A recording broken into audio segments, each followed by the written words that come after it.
This is the best English YouTube class. फेरि पनि स्वागत छ यहाँलाई यस YouTube च्यानलमा, इङ्ग्लिस YouTube च्यानलमा। मैले पहिलाको भिडियोमा नेभरको पार्ट 1 राखेको थिएँ र बाँकी पार्ट 2 लाई मैले यसमा तपाईलाई यसको नेपालीमा व्याख्या गर्न गइरहेको छु। पहिला मैले यहाँसम्म पुर्याएको थिएँ र यसपटक मैले तपाईलाई मैले यहाँबाट सुरु गरेछु। But they had not plan on a pregnancy. तिनीहरूले चाहिँ बच्चा जन्माउने कुनै किसिमको प्लान गरेका थिएनन्। It stun them to be made parents so early. Stun भनेको अचम्मित बनायो, छक्क बनायो तिनीहरूलाई। बाबुआमा बन्न गइरहेको यति छिटो बुवा मम्मी बन्न गइरहेकोमा उनीहरूलाई अचम्मित बनायो। Their friends did not have children until several years after being married. उनीहरूको साथीको बिहा भएको धेरै वर्ष हुँदा पनि बच्चा थिएन, कसैसित पनि बच्चा थिएन। If at all, the young woman arranged for maternity leave. जो नयाँ दम्पति थिए त्यसमा महिला जो थिइन् उनले चाहिँ अरेन्ज गरिन्, व्यवस्था गरिन्। जो म्याटर्निटी भनेको चाहिँ सुत्केरी हुँदाखेरि पाउने बिदाको व्यवस्था गरिन्, जसले चाहिँ उनी हस्पिटलमा काम गर्ने गर्थिन्।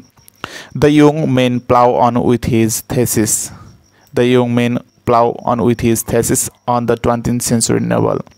उनको जो पुरुष थियो, जो कपल थियो, त्यसको जुन पुरुष थियो त्यसले चाहिँ 20th century भन्ने टपिकमा चाहिँ उपन्यासको 20th century नोभल भन्ने उपन्यासमा थेसिस लेखिरहेको थियो। उसले मेहनत, प्लाउ अन भनेको मेहनत जारी गरिरहेको थियो, निरन्तर त्यसमा काम गरिरहेको थियो। द पोलिस विडर बिग्यान टु वेल। जो पोल्यान्डबाट आएको जो विदुर थियो, विडोर भनेको विदुर थियो, उसले चाहिँ बिग्यान टु बिल्ड, केही बनाउन सुरु गर्यो। In the late spring dawns. केही लेट भनेको अलि बितिसकेको स्प्रिङको बिहानीको टाइममा हि स्याङ पोस्ट भनेको गाड्यो, पोस्ट भनेको खम्बा। एन्ड पोर सिमेन्टहरू चाहिँ खनायो, सिमेन्ट खनायो। बिग्यान टु युज हिज वुड, अनि काठहरू प्रयोग गर्न थाल्यो। The young couple turn in their bed. जब उनीहरू चाहिँ यङ कपलहरू बेडमा जान्थे त्यतिखेर curse him behind his back. उनीहरूले चाहिँ त्यो पोलिस विडर विदुरलाई गाली गर्ने गर्थे पछाडिबाट, किनकि उसले खालि ट्याक गरेर चाहिँ काँटी ठोक्ने र निकाल्ने मात्रै गर्थ्यो र विविध काम गरेर उनीहरूलाई डिस्टर्ब गर्थ्यो, त्यसैले उनीहरू गाली गर्थे पछाडिबाट। The young husband at times suspected that the widower was deliberately antagonizing them. त्यो जो यङ हस्बेन्ड थियो, जो युवा केटो थियो, जुन जोडी थियो, त्यो जोडीको पुरुषले चाहिँ शङ्का गर्थ्यो कता यो विडोर भनेको विदुरले जानी डेलिबरेटली भनेको जानी एन्टेगोनाइजिङ, तिनीहरूलाई एङ्ग्री रिसाउने बनाएको हो कि जस्तो लाग्थ्यो। The young wife through up in the morning. The young wife जुन नयाँ दम्पति जुन महिला थिइन् त्यो थ्रु अप भनेको बान्ता गर्न थालिन्। अब बच्चा पाउने बेला भयो, बान्ता गर्न थालिन् बिहान। हे फेभर बिग्यान टु वेयर हिम डाउन। हे फेभर भनेको एलर्जीको कारणले हुने बिमारी। टु वेयर हिम डाउन, त्यसले चाहिँ हैरान गरेर थकित बनायो उसलाई। Before long the young couple realise that the whole neighbourhood knew of the pregnancy. केही समयपछि उनीहरूले के महसुस गरे भने जुन छिमेक थिए तिनीहरूलाई चाहिँ गर्भवती, त्यहाँ जो महिला थियो, नयाँ दम्पति थियो, उनी गर्भवती भएको भन्ने कुरो थाहा भएको विषयमा महसुस गर्यो। यङ कपलहरूले महसुस गरे। People smile tirelessly at them. अनि त्यहाँका जुन छिमेकीहरू थिए तिनीहरूले चाहिँ निरन्तर टायरलेसली भनेको निरन्तर मुस्काउँथे हैन उनीहरूसँग। उनीहरूलाई भेट्ने बित्तिकै the men in the dairy give her small presents of chocolates and him packets of cigarettes that he store at home. जो त्यहाँ एउटा मान्छे थियो डेली गे भनेको एउटा पसले थियो, जो चक्लेट बेच्ने पसले थियो। उसले चाहिँ प्रेजेन्स दियो, चक्लेट दिन्थ्यो, प्याकेट अफ सिगरेट दिन्थ्यो, जो चाहिँ स्टोर गरेर राख्थ्यो अरे उसले घरमा, त्यो कपालहरूले, किनकि उनीहरू नट बिङ अ स्मोकर भनेको चुरोट खाँदैन थिए। In the summer Italian woman बिग्यान टु अफर नेम्स। समरको बेलामा चाहिँ त्यहाँ एउटा इटालियन वुमन थिइन्, उनले चाहिँ अफर नेम्स भनेको अब नयाँ जन्मिने बच्चाको नाम के राख्ने भनेर अफर गर्थिन् नयाँ नाम। Greek woman stop the young woman in the street. अब ग्रिसबाट आएकी वुमन, जो ग्रिक वुमन थिए, यिनले चाहिँ हिँडिरहेको बेलामा बाटोमा त्यो महिला जुन गर्भवती भएकी छिन् त्यो कपाल, तिनले चाहिँ बाटोमा भेटेर चाहिँ पुल हर स्कर्ट चाहिँ कोबाट निस्केको पेटमा फिल्ड हर बेल्ली, हातले समातेर telling her it was bound to be a boy. यो त छोरै हुन्छ, छोरै जन्मिनु रहेछ, it was bound to be a boy. ल पक्कै पनि बच्चा छोरै जन्मिनु रहेछ, त्यस कारण तिमीहरू चाहिँ तिमी गर्भवती भएको रहेछ भनेर उनले चाहिँ भन्ने गर्थिन्। By late summer the woman next door had knitted the baby suit. केही ढिलो समरमा चाहिँ त्यो उनीहरू बसेको ढोकाको नजिकै एउटा जो महिला थिइन्, उनले चाहिँ सिलाइदिन् बच्चाको लागि सुट, र कम्प्लिट विथ बुटिज एन्ड बिनी पनि सिलाइदिन्। यो बुटी र बिनी भनेको के रहेछ म हजुरलाई देखाउँछु है त, वेट।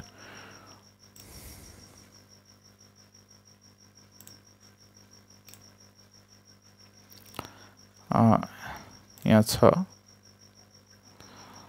यो चाहिँ यो बुटिज भनेको यो बच्चाले लाउने, त यसलाई बुटिज भन्छ। यो दुईटा बुटिज हो, यो सिलाएर बनाएको। बेनी भनेको टाउकोमा लाउने टोपी हो। यो मोजा, यो टोपी। बुटिज भनेको मोजा र बिनी भनेको टोपी हो। यो चाहिँ त्यहाँ नजिकै बसेको अर्को ढोकामा बसेको महिलाले के गरिन् भने सिलाइदिन्, बुनिन्। ह्याड निटेड भनेको बुन्नु। The young woman felt flatter. जो यङ वुमन थिइन् तिनीले फ्ल्याटर भनेको खुसी हुन्थिन्। क्लास्ट्रोफोबिक भनेको एकान्त अवस्था, एक्लै बस्दा हुने डर पनि थियो उनलाई, कता खुसी हुने, कता डर, कता ग्रेटफुल, कतै आभारी हुने, कतै पिप्ड भनेको एङ्गर, रिस हुने आदि सम्पूर्ण कुराहरू गर्भवती भएपछि विविध किसिमका नेचरहरू देखिन्छ, यो उसले फिल गर्न थालिन्। बाई लेट समर, अलिकति लेट समरतिर, the Polish widow next door had almost finish his 2 car garage. त्यहाँ बसेको पोल्यान्डबाट आएको जो विदुर थियो नेक्स्ट डोरमा हुने, उसले लगभग 2टा कार राख्न मिल्ने ग्यारेज तयार गर्यो। The young men could not believe that a man without a car would do such a thing. त्यो यङ मेनले, जो नयाँ दम्पति जुन पुरुष छ, उसले विश्वासै गर्न सकेन कि जोसँग कारै छैन उसले किन यो बनाइराखेको छ त। And one evening as he was considering making a complain about the noise. एक दिन चाहिँ यो सोचिरहेको थियो, कन्सिडरिङ भनेको सोचिरहेको थियो, मेकिङ अ कम्प्लेन गर्न पाए हुन्थ्यो। खालि आवाज निकाल्छ, उसले काठहरू ठोक्दाखेरि आवाज निकाल्छ, कम्प्लेन गर्न पाए हुन्थ्यो। डिस्टर्ब गरिरहेको देखेर कम्प्लेन गर्न खोजिरहेको थियो। The policeman came over with barrow full of wood scraps for their fire. त्यो सोचिरहेको थियो, तर त्यो पोल्यान्डबाट आएको जो विदुर थियो उसले चाहिँ के गर्यो, ब्यारो फुल अफ वुड, एउटा चाहिँ ब्यारो फुल भनेको म हजुरलाई देखाउँछु। ब्यारो फुल भनेको यसलाई ब्यारो फुल भन्छ। यो भोरी नै उसले चाहिँ लिएर आयो, स्क्रैप्स अफ वुड भन्छ, यो बोकेर लिएर आएको छ उसले। यहाँ policeman came over with barrow full of wood scraps. तो भोरी नै वुडको स्क्रैप्स त्यो काठका टुक्राहरू लिएर आएको छ त्यहाँ आगो बाल्नको लागि। त्यो जुन किसिमको कार, 2टा कार राख्न मिल्ने ग्यारेज किन बनाएको रहेछ भने त्यहाँ चाहिँ त्यो ठाउँमा बच्चाको लागि आगो बाल्न मिलोस्, त्यहाँ चाहिँ ताप नमिलोस् भनेर चाहिँ त्यस्तो बनाएको रहेछ जहाँसम्म लाग्छ। ब्यारो फुल अफ वुड स्क्रैप्स लिएर आयो त्यो बच्चाको, तिनीहरूलाई दिनको लागि, बच्चालाई तातो न्यानो गर्नको लागि। Labour came एब्रुप्टली। लेबर भनेको चाहिँ अब सुत्केरी व्यथा लाग्यो। एब्रुप्टली भनेको अकस्मात महिलालाई सुत्केरी व्यथा लाग्यो। The young men abandon the 20th century novel for the telephone.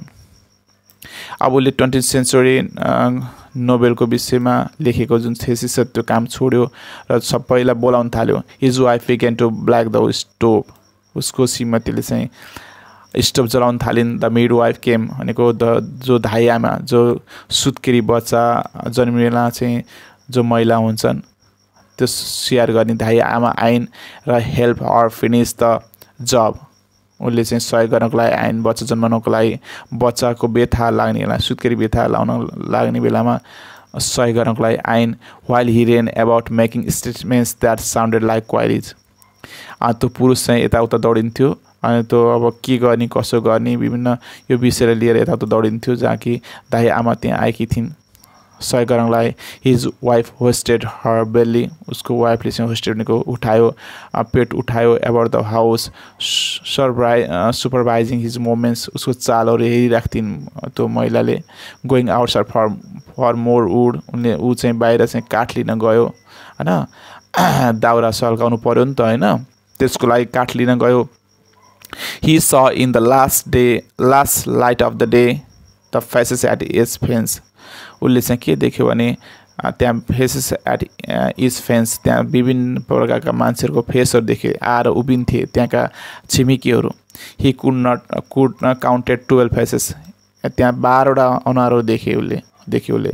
त्यहाँ फेन्स भनेको जो चाहिँ तारको बार थियो त्यहाँ चाहिँ मान्छेहरू आएर बसेका थिए, उभिरहेका थिए। The Macedonian family waved and call out what sounded like their best wishes. Macedonian family चाहिँ हात हल्लाइरहेको थियो अनि बोलाइरहेको थियो, call out and sounded like their best wishes, र उनीहरूलाई चाहिँ शुभकामना पनि दिएका थिए त्यो कपाललाई। Okay. As the night deepen, जब रात ढल्दै गयो, डिपेन हुँदै गयो, ढल्दै गयो, the young woman dozed between contractions है।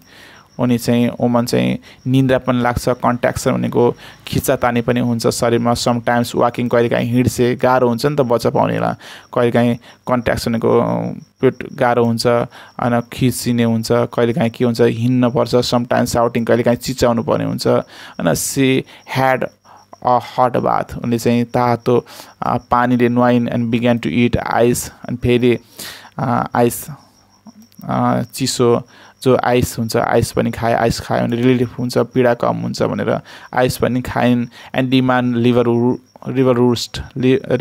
रुस्ट भनेको यो सस हो है, लिभरको सस हो। हर बेली रोज, उसको चाहिँ पेट ठुलो हुँदै गयो। Uterus flexing downward. युटेरस भनेको पाठीघर, जो बच्चा पाउने बेला जो पाठीघर छ तलतिर झर्दै गयो होइन। हर स्विट स्पार्कर पुरै असिना पसिना भयो। The gossamer highlight by moment and fire light. त्यहाँ के त भन्दाखेरि त्यहाँ आगो पनि लगाइयो र फायर लाइट पनि भयो। द नाइट ग्रिउ ओल्डर, रात ढल्दै गयो। द मिड वाइफ क्रोन्ड भनेको मिड वाइफ जुन थियो धाइ आमा, उनले चाहिँ थमथमाउन थालिन्, मिठो बोलेर के त उनलाई सान्त्वना दिन थालिन्।